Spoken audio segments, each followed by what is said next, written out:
All right, so yep, 3 months ago, February 14th, Valentine's Day, this happened. And today is the day we're on our way to Alamo Heights Collision Repair to pick up Yasmin. Enjoy the video. So I'm here at Alamo Heights Collision Center picking up Yasmin. They're cleaning her up for me. I'm just standing out here waiting for them to pull her around. So, woo! I'm excited. It's been a long 5 weeks. I know most of you know, some of you may not. On Valentine's Day, as I was coming back taking my wife and daughters to brunch, someone slid on some ice and hit me in the back. And messed up old Yasmin. So she's been here getting worked on, and I'm excited to see her. So here we go.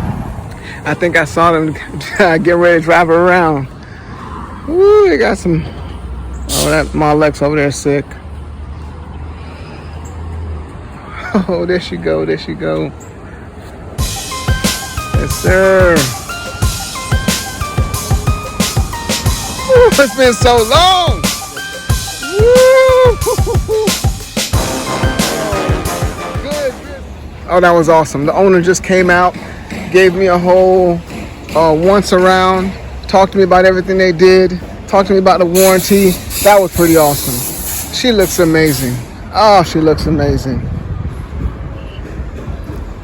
She looks amazing. All right, welcome home, Yasmin. There she goes. That's where the damage was, but now she's back to nice and new again. So while she was gone for the last 5 weeks, I got a bunch of new accessories. So, well, not a bunch, just a few. But there she is. She's back. We're gonna get those calipers right. Oh yeah, she got a new license plate. There it is.